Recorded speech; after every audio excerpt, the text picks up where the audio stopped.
and welcome back to the SeNHL Podcast. It's been a while. I was sick for a while and had no voice. Tyler and I have we've been working. I mean, we both work full-time jobs, and unfortunately, sometimes those jobs stretch longer than normal. So we're finally back. A lot has happened in the time we've been gone. I guess for a lot of Canadians, the biggest thing that happened was the death of Gord Downie. Obviously, never a good thing for anybody. I think it was particularly hard for Canadians and for the Hip fans because he meant a lot to a lot of people. But as for what he meant to you or how you felt when you heard the news, what was running through your mind at that time, Tyler? Yeah, no, and hi everyone, by the way. No, I'm happy to start the podcast with us paying a little tribute to Gord. Obviously, we haven't had a podcast since he passed away, so it's been a few weeks now, but certainly something we should touch on. Gord Downie and the Tragically Hip absolutely are an integral part of my life, as they are a lot of Canadians. And I think, especially within the hockey community, a lot of people could really relate to Gord's lyrics, Gord's seamlessly Canadian lyrics and Canadian flavor, even though he said that's not something he ever tried to do, being a writing to be a patriot or anything like that. But certainly it was devastating. It didn't really catch us by surprise. He was terminal for quite a while, and thank God we got to see a last tour with the Tragically Hip and Gord Downie. And Gord did a little bit of work with the First Nations community in Canada, and also some solo work as well. So he certainly he did some very impressive things before he left us. Myself,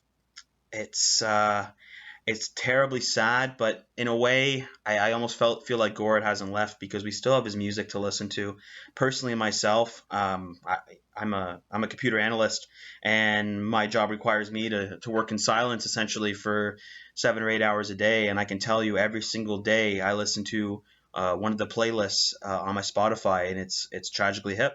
So every day I listen to Gord and I hear Gord, and I appreciate him more and more every day. So very sad news, but Gord did leave a lot of great music for us. He did a lot for Canadians, and Canada is very proud and very happy to celebrate Gord and showcase and show the rest of the world that this amazing man and this amazing talent is ours, and we'll always remember him. So absolutely gonna miss Gord.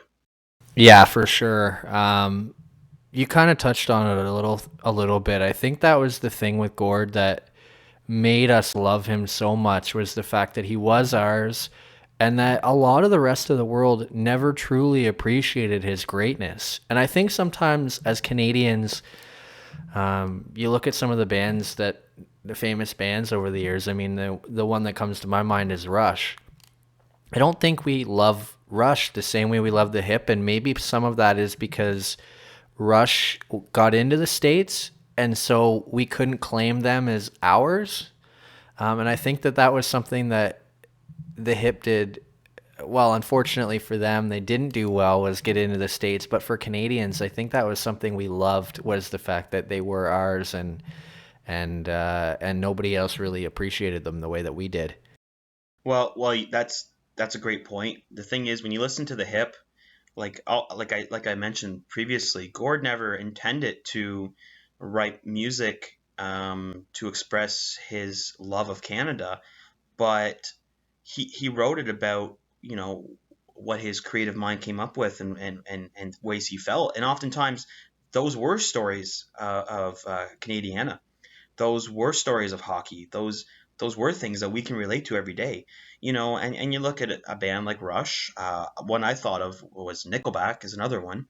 Those bands, hey, they're good bands, but you can't really, as a Canadian, associate with them quite as much as you can with the Hip, whether intentional or not, by Gord. Yeah, for sure. And you keep bringing up the hockey thing, and it's funny because there's something truly Canadian about them, and something truly hockey about them as well, which is strange because I mean, you look at their work. I think they had 4 songs that mentioned hockey in some way. That was it. But I mean, after he died, you saw all the players at the dressing rooms around the league all saying, "Yeah, we're playing hip music today, and we have been since I was a youngster." So it's strange that we have that dynamic, but it was certainly something that made a great connection between hockey and the hip, and it really does fit well together. Yeah, and we all know that Gordy himself loved the game. Gord was often seen attending games. The hip performed in hockey arenas throughout the years. Um, Gord he has a tie to the Boston Bruins. His godfather was, I believe, he was the GM for the Bruins. Harry Sinden, yeah. That's right. Yeah. Um, and like I said, I've seen interviews of the hip where Gord will mention that an hour before their show, rather than maybe getting dressed and prepped, they'd be outside playing shinny. Gord himself was a goalie, and they're all Canadian boys, and it's pretty hard to find a Canadian that doesn't love the game. Yeah, for sure. Gord's going to be sorely missed by a lot of people, both of us included. You mentioned him being at games. Obviously, we're Sens fans. We're doing a Sens podcast for the most part. One of the lasting memories that I'm going to have of Gord was him standing at the TD Garden in Boston during the Sens Bruins series this year. I remember watching him fist pumping like crazy after one of the Bruins goals.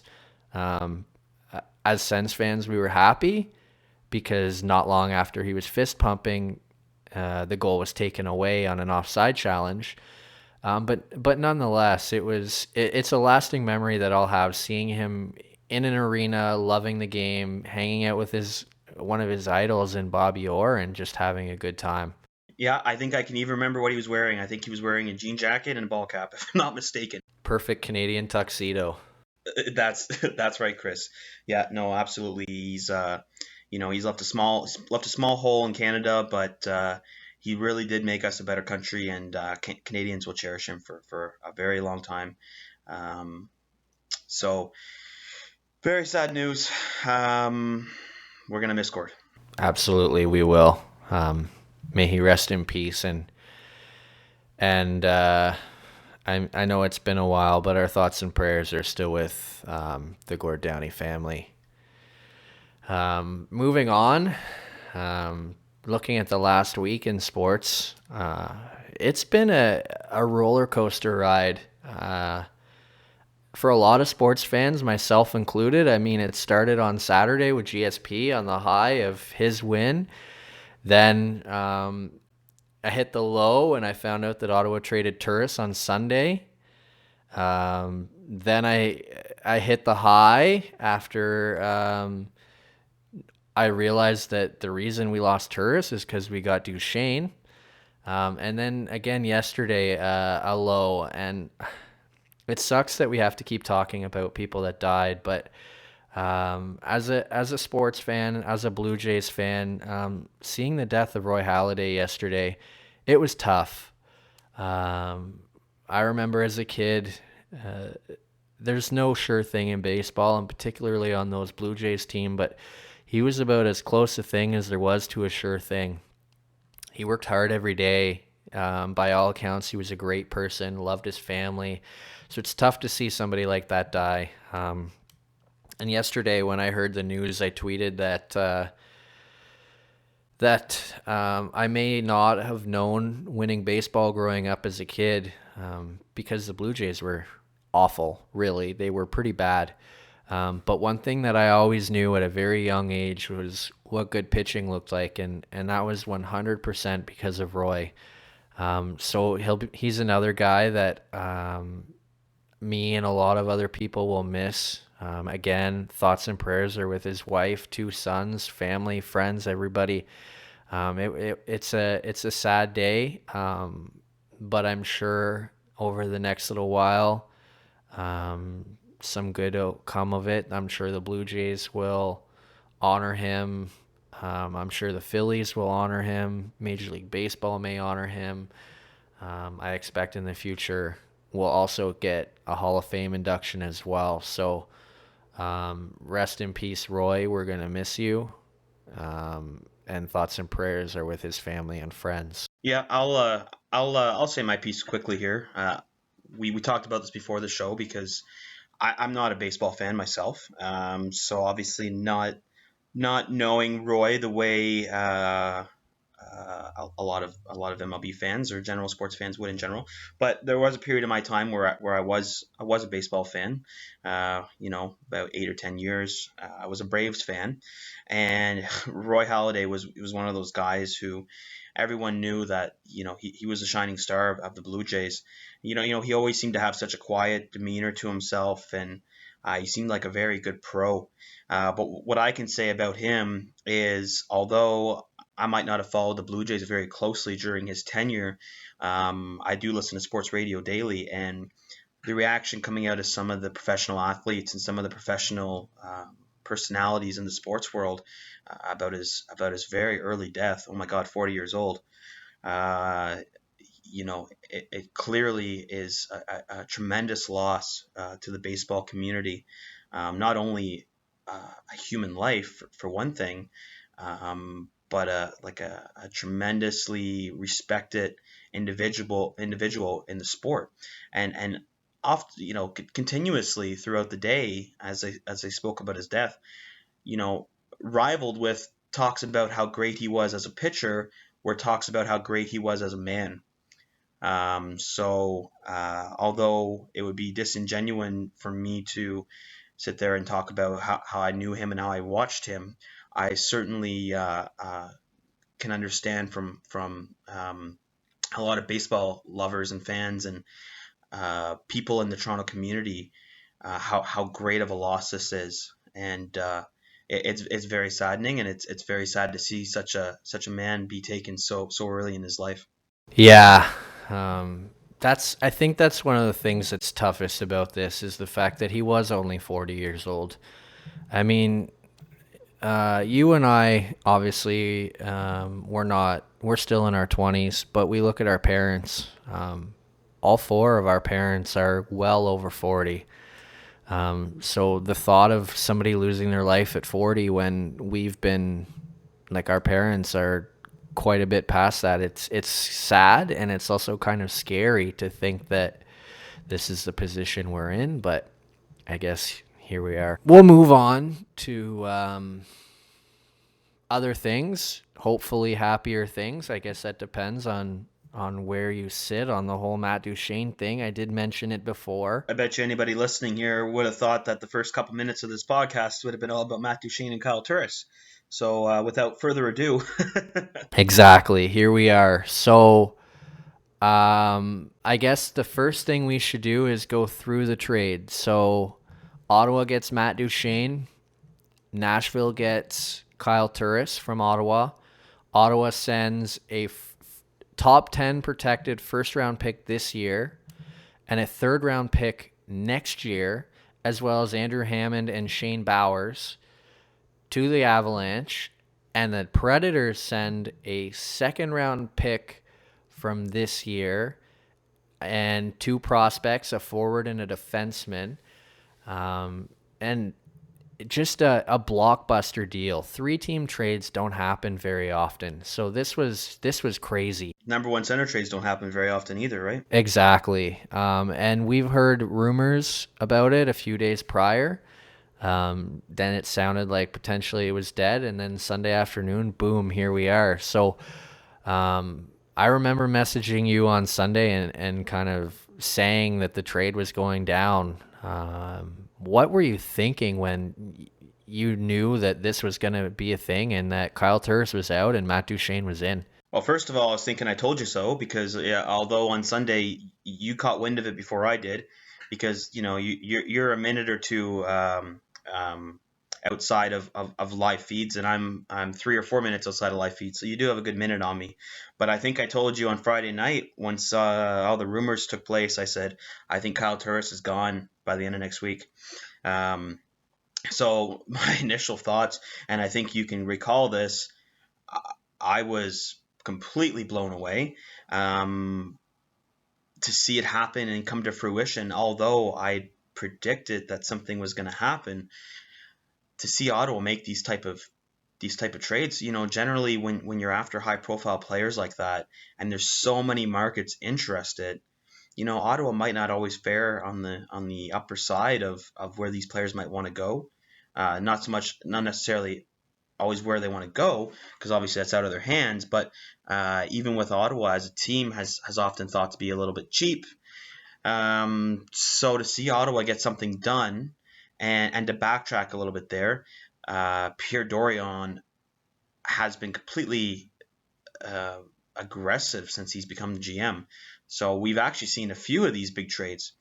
But no, sorry, to get back to my initial point, yeah, I was very, very, very shocked. And the reason I say shocked is because it wasn't long ago that we expected Kyle Turris to continue as a Sen. It seemed like there would be no reason to think he wouldn't extend with Ottawa.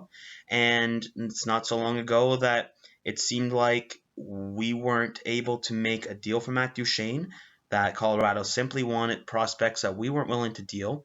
I think if you would have asked us 4 months ago if there was any way, shape, or form that Kyle Turris would go one way and Matt Duchene would go the other, we would dismiss it outrightly. So, yes, that's something that it came up on us very quick, but when it came up, it certainly came to fruition. It's funny you mentioned if you asked us 4 months ago. Well, you and I talked about this about a month ago, and we both flat out said no thanks to Matt Duchene. And now here we are a month later, and Matt Duchene is an Ottawa Senator. I'll be honest, when I first heard the trade, I wasn't happy. I felt Ottawa gave up a lot to get him. I didn't like the idea of losing Kyle Turris. But I've had a little time to kind of think about it and sit down. And the one thing I will say, I'm super excited to see Matt Duchene in Ottawa Senators jersey. And I think now is the perfect time. You trade him right before you leave for Sweden. He gets one practice with the club. Then you fly over to Sweden. He's got all that time with the team. Now he gets a couple of practices in Sweden.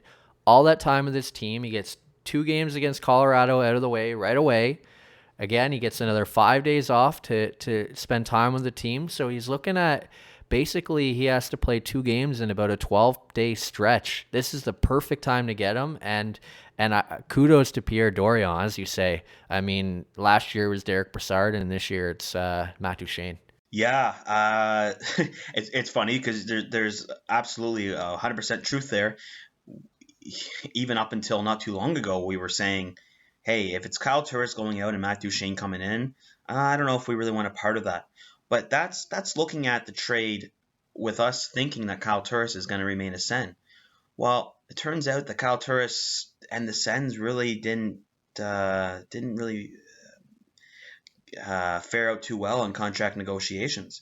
So it looked like there wasn't going to be a deal. So if there's not going to be a deal for Kyle and he has to get sent out and Matt Duchene is coming in that case, I'm 100% on board. Again, part of the reason we didn't want to see Kyle go out is because he's been extremely consistent player for us, and he's great in the community. And you look at him and Duchene, and they're different style of player. Kyle Turris obviously being a little bit more two-way, but Matt Duchene obviously being a little bit more dynamic and being a little harder on the puck, deep in the zone. But if you're gonna lose Kyle Turris, I'm happy a deal closed now rather than biding our time a little bit and maybe getting a less return for him. Not only that, but a lot of people say we paid a lot, and we did give up a decent amount, but we have to consider that we did get a marginally better player. We got a player for another year. Okay, Matt Duchene's contract, he has a year after this year. And he's 2 years younger. He's 2 years younger, exactly. Yeah, and a lot of people are looking at this the wrong way and looking at Andrew Hammond. Andrew Hammond's not an asset. it was an asset to us to unload Andrew Hammond, and a lot of people listening to this probably already know that, but that's one thing that's being misconstrued a lot. Andrew Hammond's not an asset. We paid to get rid of Andrew Hammond. Well, and it's funny too because Colorado has already said, or reports have come out that Colorado is already looking to flip him. They want no part of him. They've loaned him to Belleville. Yeah, They want him to stay here. They want no part of him. So you're right. Absolutely. He was a throw in that deal. right. So you know what? At the end of the day, the trade is. I think it's probably a better trade than the Zibanejad trade. Um, I think obviously a lot of Sens fans are a little nervous because the last time a high profile player came into town, a guy with a 30-goal pedigree, that was Bobby Ryan, and we didn't quite see out of Bobby what we would have wanted. So I think Sens fans are a little scarred by that, but I think we need to be optimistic. Matt Duchene, like you just said, he's 26 years old. The guy is very, very strong on the puck. The guy, if anybody that's listening to this has watched any of the pressers over or since he's been traded, the guy is over the hills excited to be in Ottawa. And I think he's a left shot as well, so he's going to mesh hopefully well with the right wingers we have. Bobby Ryan and Mark Stone. So hey, I think we have a lot to be excited about. It's terrible to see Kyle go. It almost feels like we went from an ultimate high with Kyle Turris, like he could do no wrong by us, to it crashing and burning with contract talks and Kyle's exit and some comments he made after about, or some comments that were made after about, Kyle never putting 6 years on the table. And he said that Ottawa didn't put 6 years on the table. So I wonder if either of them put 6 years on the table.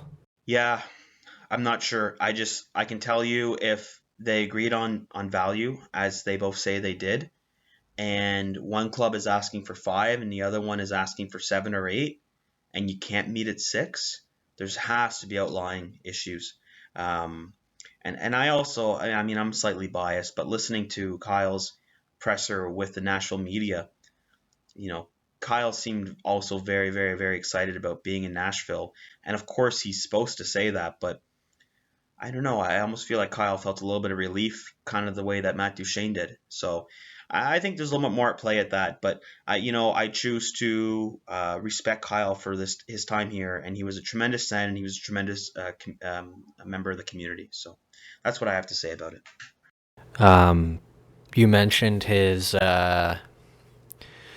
press conference over the phone with Nashville media. The thing that I took away from that, you said that he sounded excited. You're right, he did. It almost sounded like Nashville wasn't somewhere he really wanted to be. Like if he went to free agency, Nashville wouldn't have been near the top of his list anyway. I don't know, maybe I'm reading into that too far, but that was my feeling on that. I disagree. This makes for bad radio, but from my take off the interview, he had talked about him and Julie talking about Nashville and how they thought it was a great place for schools for their kids and a great fan base, and obviously making some waves last year in the playoffs. So yeah, you know what? Maybe that wasn't his initial intention, but maybe given the circumstance, he was okay with it. So yeah, certainly it could be taken either way for sure.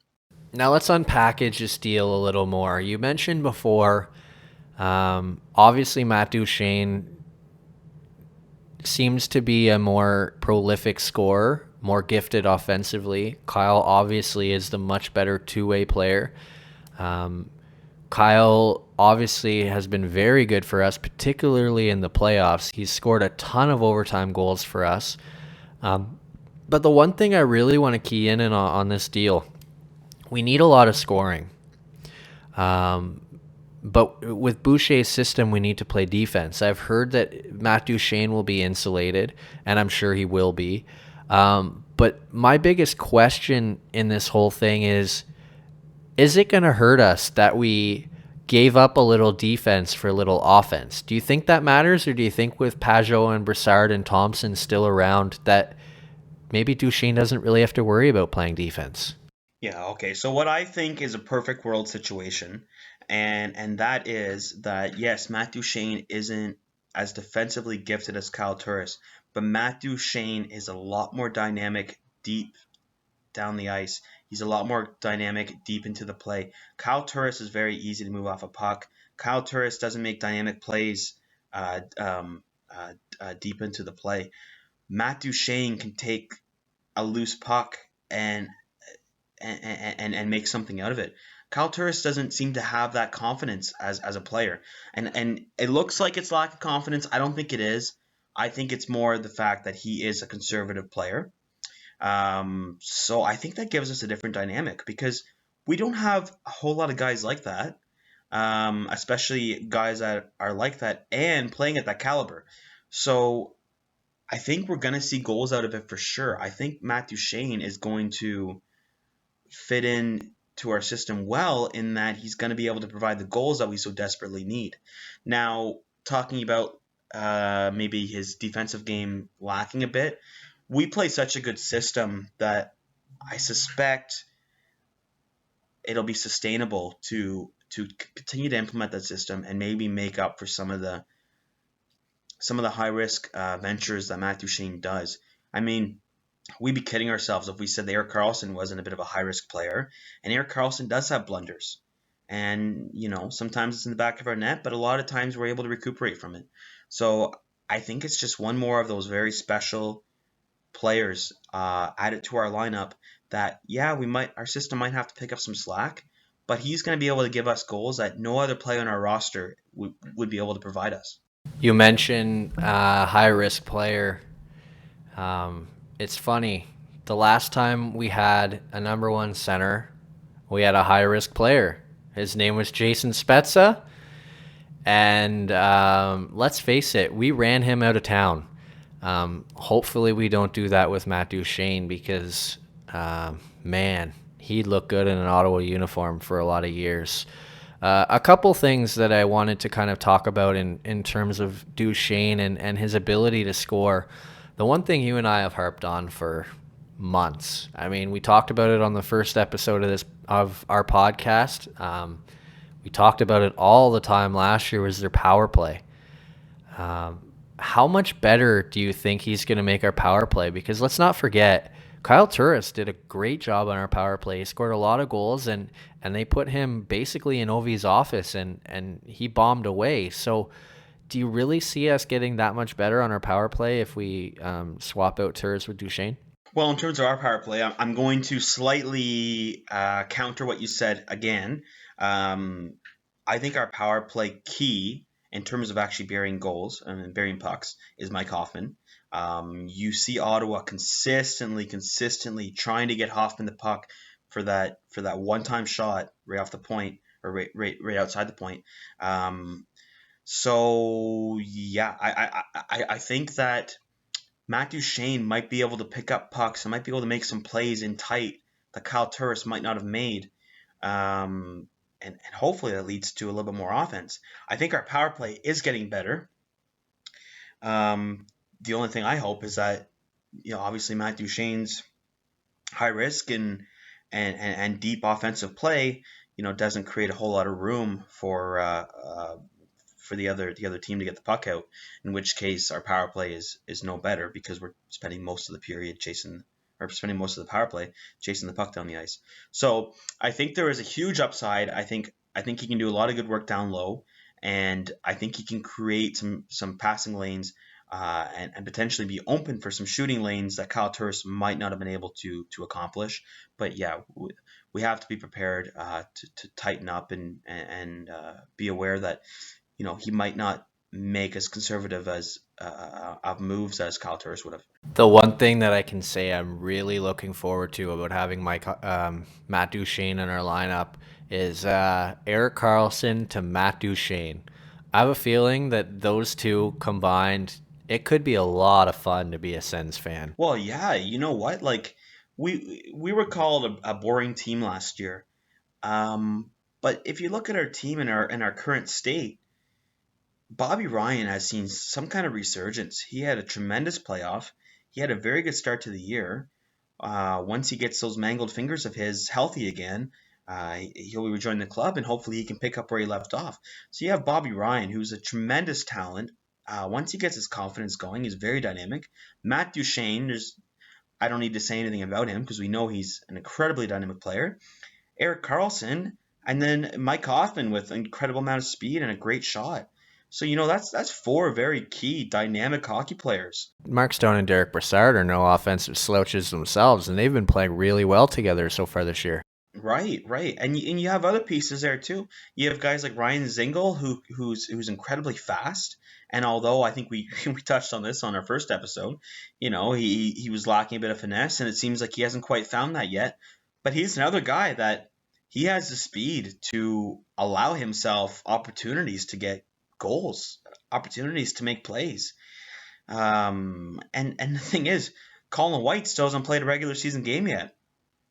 So I know he's a bit more of a grittier player, but hey, we have a lot to look forward to. The Ottawa Senators might be a team in a few months that can score goals and also defend and hang with the best of them. I think that's one of my biggest takeaways from this trade. I said that we gave up a lot, and if you think about it, I mean, we gave up quite a bit. But you look at it, still have Thomas Chabot, we still have Alex Formenton, we still have Colin White, we still have Logan Brown, we still have Christian Yaros, we still have everybody that's on the Senators roster now. So we virtually didn't give up anything that we really, really had to have in order to get this guy. So yeah, you're right. I mean, this team could be good just from all the prospects coming up over the next few years as well. Personally, I feel like it's a really good time to be a Sen. And I say that with slight hesitation because we had a couple stinkers in the past couple weeks. Obviously, circa the Vegas game. Or the Montreal game. Well, I was gonna get to that. Yeah. So first of all, the Vegas game was a bit of a roller coaster. We didn't play a good game at all. We showed 30-second or 45-second spurts of excellence where you thought that they were gonna turn it around and never came to fruition. And the Montreal game was just absolutely awful. So, you see games like that, it makes you a little bit worried. But, and then you also look at our record and you see that, we're actually below 500 if you were counting wins and losses. But because of the NHL scoring format, we obviously get points for overtime and shootout losses.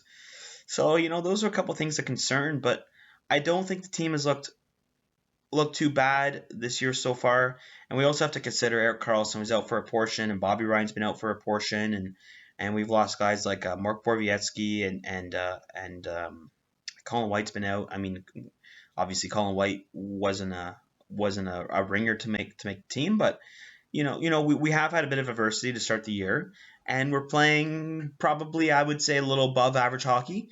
So I think sky's the limit for us for sure. Well, and the nice thing right now is that our division really, the Atlantic Division, really isn't very good. I mean, you've got Tampa Bay. Tampa Bay is incredible. They're obviously running away with the league. But then you got just a bunch of guys. I think Toronto is in second now. Maybe 2 points ahead of Ottawa. Then you got Ottawa. Then I think there's a 3 or 4 point drop off to a Detroit. So the division is there for the taking. It's just a matter of maybe not the title, but at least a playoff spot. It's just a matter of at this point going point for point with those teams below them. Yeah, and I'm gonna pump the tires of the Leaf fans a little bit here because I do think the Leafs are going to be very good this year in the regular season. So I think second and third spot are close to being locks for Toronto and Ottawa. Now that's bearing something crazy happening like Ottawa falling off the planet or having a tremendous amount of injuries, and same thing for Toronto. But no, I think really the Atlantic is a three-team division at this point. The remainder of them dropping probably below the wild cards that would come out of the Metro.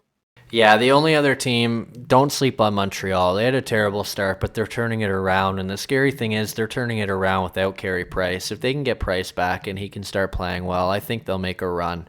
Hey, they just lost John Drouin. Well, and the Leafs right now, they're without Matthews. So, I mean, teams are banged up, but I don't think you can write off Montreal, and certainly you're not going to write off Toronto. As for us, this Matt Duchene trade is an interesting deal for Ottawa when you look at our contract situation over the next 2 years. Matt Duchene's a UFA in 2 years. Derek Brassard is a UFA in 2 years. We got Mark Stone, a restricted free agent after this year. And then in 2 years, Burrows, Zingle, Thompson, and Pyatt. I mean, those guys aren't huge re-sign guys, but certainly the first three that I mentioned are. Then you look at defense. Cody Cece's an RFA this year.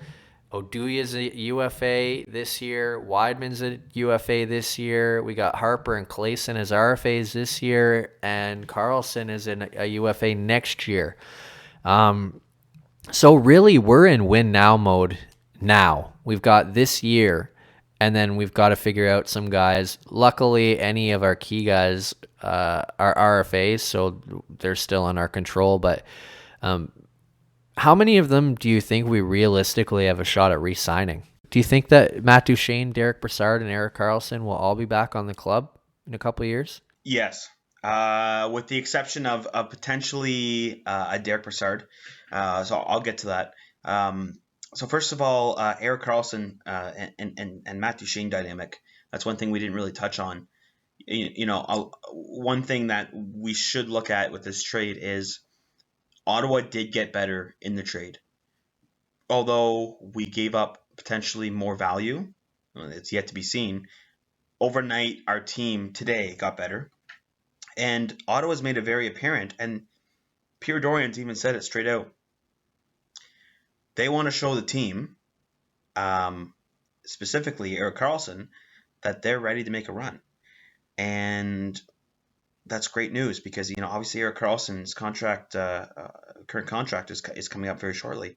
I think Erik Karlsson is one of the exceptions in terms of guys that you need to continue to, or a guy that you would, essentially throw a blank check at, a guy that you need to pull out all the stops to re-sign.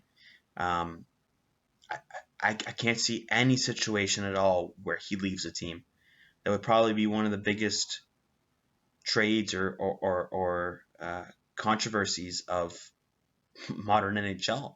Well, if anybody's going to go through a controversy like that, leave it to the Senators. I mean, we've been through that a lot over the last 10, 12, 15 years. Yeah, but never with a guy like Erik Karlsson, would you say? Well, I mean, to be perfectly honest, Daniel Alfredsson might not have been nearly as good a player, but I think that's a bigger story than Karlsson, just given the longevity. I mean, Alfredsson was here for 18 years, I think. Oh God, no. I would say if Erik Karlsson was traded, Sens Nation would erupt. Especially after getting Matt Duchene and the Alfredsson situation and Ed Turris now. Yeah, you can't lose Erik Karlsson, but at the same time, you can't lose Matt Duchene. After giving up all that value, you gotta get him re-signed. I think I said to you once that I believe Erik Karlsson is the most beloved Senator of all time, even now at his young age of 27, 28. So I can't see any situation he gets traded or moved unless it's by his will. And I would really hope that he wouldn't want that. He met his wife here. He started his career here. He has friends here. He seems to really enjoy the city. So I don't see any situation in which he gets moved along. Matt Duchene, I think, he's 26 years old. He's the number one center. How can you let a guy like that walk? I mean, a lot's going to depend on how the season goes. But if it goes how I think it's going to go, I think Matt Duchene gets locked in as well. Now, Derek Brassard is a question for me because Derek Brassard didn't have a great year last year for Ottawa. I mean, he played an okay defensive game. He played within the system, but he certainly wasn't producing like a number two center would be producing. And we have a lot, and we have a lot of centers in the system.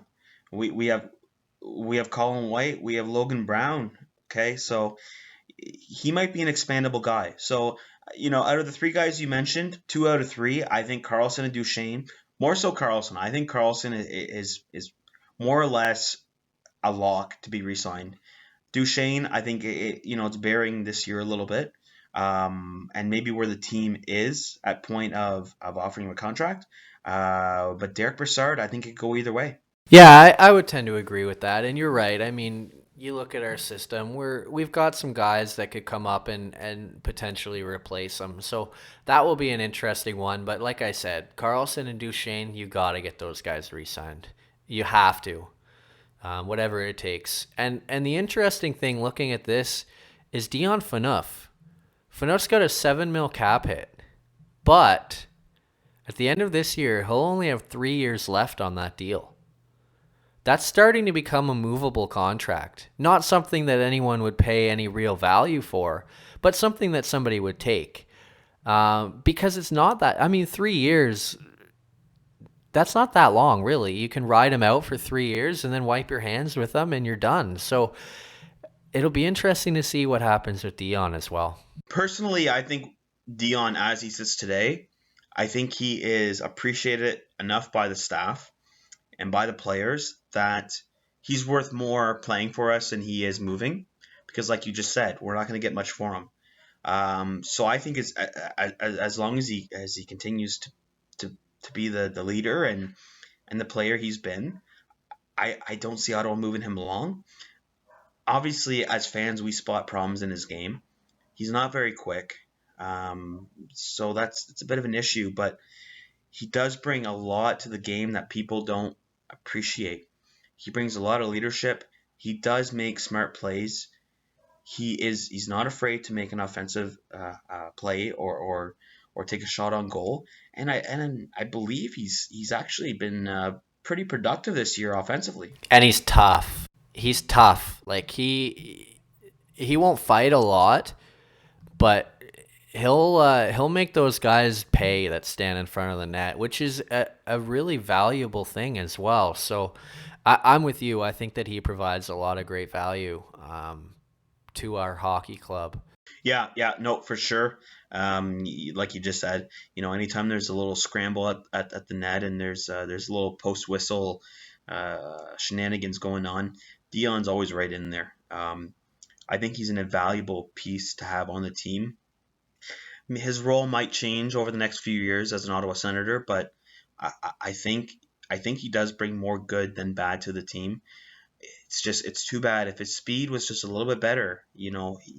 There would be very little doubt with Dion. I think it's really his speed is his hindrance. Yeah, it is, and as he gets older, it's just going to continue to get worse. But you're right. He has produced well so far this year. He's got 8 points, 3 goals in 14 games. I mean, he's on pace for more than a 40-point season right now. Will that stand up? Absolutely not. I don't think it will. But even if we can get 30 points out of him, I'd take that. Oh, God, yes. Oh, yeah. If we can get 30 points out of Dion Phaneuf, hey, color me tickle pink. Yeah, and that's exactly what we got last year, 9 goals and 30 points. So I'd take another season like that. Moving on a little bit, obviously we're going to stay with the Senators, but right now it's a big time for Ottawa. As I mentioned, they're not even in the country. They're not even in the continent right now. They're over in Sweden. They'd be sleeping right now because, I mean, it's the middle of the night in Sweden right now. But they're getting ready. They've got a game Friday afternoon in Canada and Saturday afternoon in Canada time. Obviously, local time in Sweden, it's 8 or 9 o'clock at night. But what are you expecting from Ottawa in those 2 games, knowing that you've got guys like Carlson, Claesson, Oduya who are really excited to be home, and other guys who are kind of learning Sweden for the first time? What's your expectation for this club? Yeah, it's really hard to have an expectation for that game. The one thing is you can say the team is going to be incredibly excited to play in an international stadium. I know guys like Carlson and Claesson are going to be very excited to show the guys, around Sweden and the culture and this and that. But, what I've got out of quite a few of the players and especially the coaching staff is this is business as always. This isn't a fun trip. This isn't about fun. This isn't about experiences. This is about 2 points per game. So assuming Ottawa,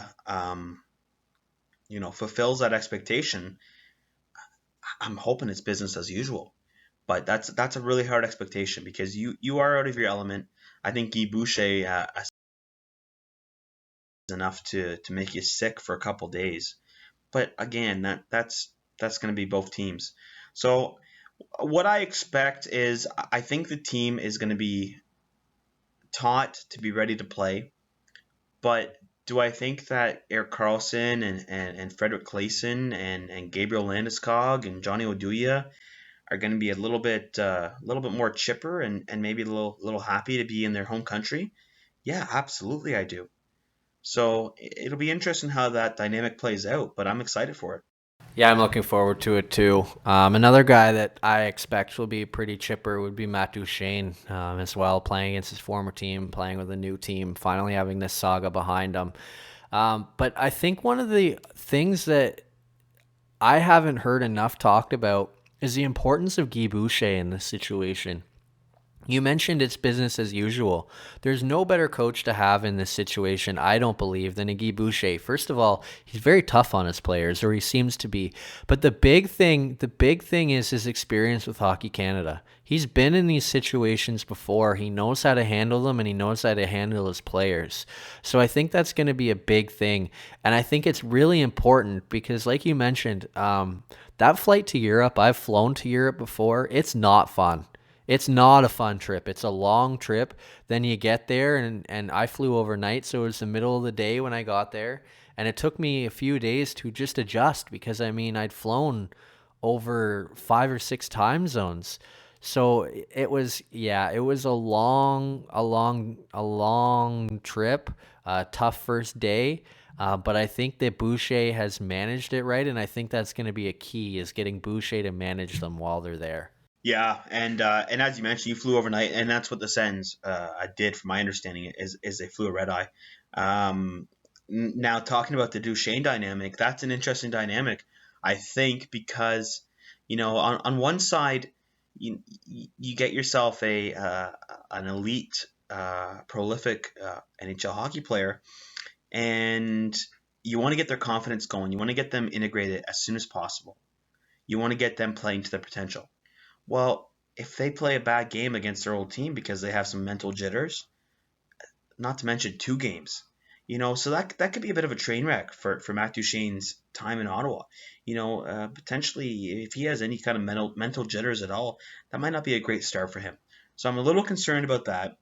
But he does seem like a pretty level-headed guy. He seems like a pretty rational guy. So I think potentially, even if that happened, he might be okay. Um, but yeah, like you mentioned before, he's had a lot of time off between the trade to meet his fellow teammates, have a couple practices.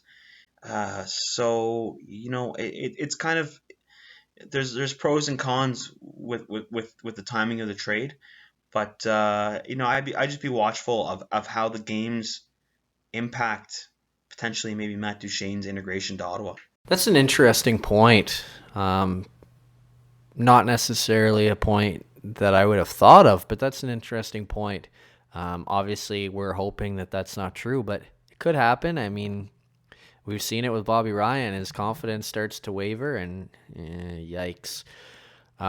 So that's an interesting point. As for the games themselves, what are you expecting from them? Do you think Ottawa will split duties, Andy one night, Condo the other, or how do you expect those games to go? Yeah, I'd have to expect they would split the goaltending duties for sure. I mean, I think out of the gate, the initial thought was that Condo would play not quite half the season, but a good portion of the season. Maybe 30 games to Andy's 50 or 25 to Andy's 55 kind of thing. So absolutely, yeah. If they're playing back-to-back games, I think both goalies see time. In terms of how the games go, it, it's there's so many dynamics to break down here. You have the dynamic of the flight and the strain on the players. You have the dynamic of Obviously, it's an NHL hockey game. It's worth 2 points. So you have the dynamic of Ottawa acquiring a player, and he's playing against his opposing team or his previous team back to back. You have the dynamic of Swedish players on the ice. There's so many dynamics to break down here. To be honest with you, I don't know what to expect. I would hope that Guy Boucher would rile his troops in, and he would tell them that all these dynamics are minute, but you can't force the situation. The situation is what it is, and it's going to be very interesting to see how it plays out. Yeah, it will, but I'm firmly of the belief that a lot of those dynamics you talked about won't really be a big deal for this team. We've seen this team overcome so many obstacles, hurdles, dynamics in the past that I'm not too worried about it. What I expect, I'm with you. I expect both goalies to play. You and I have been wrong about that before, so don't quote us on that. That's what we think will happen. We just got the games mixed up is what we did. Yeah, that's exactly it. But as for my expectations for this team, I expect anything less than 2 out of 4 points is a failure. It's unacceptable. I would ask for 3, but really I think we should take all 4. I think we should win both games. That's kind of what I would like to see, but I would take 3. Yeah, I agree with you. I think if you're a betting man, 4 seems more likely than 0 for Ottawa. I think Ottawa is a favorite in the series, so there should be no reason why they can't overcome potentially some different dynamics. So yeah, I agree with you as well. If the team went there and they came back with 2 out of 4 points, you know what? You have to realize you went from having a number one center that was very adjusted in the system to having a number one center that doesn't understand the system. Is playing against his former team. And again, I'm getting back to dynamics, but your number one center is a very integral part of your team. So we have to be conscious of that. Yeah, absolutely. And I think that the timing of the trade is perfect for this for that reason. It gives them that extra time to get acclimated with the system as teammates, like we've said, in time for this as well. I think we're just about out of time for today. Is there anything else you'd like to touch on before we say goodbye? No. I think it was a great show. Very excited for the Sweden trip, and hopefully we can bring you some good insights. Hopefully positive insights. No, I thank everybody for listening, and take care. Yeah, and we will take care as well. We'll see you guys later. Enjoy the games in Sweden. We'll talk to you again next week, I hope. Knock on wood that nobody gets sick and loses their voice or has to work 50 or 60-hour work weeks and doesn't have time. And hopefully we'll see you next week. And until then, enjoy the Sweden trip, and we'll see you later. Take care.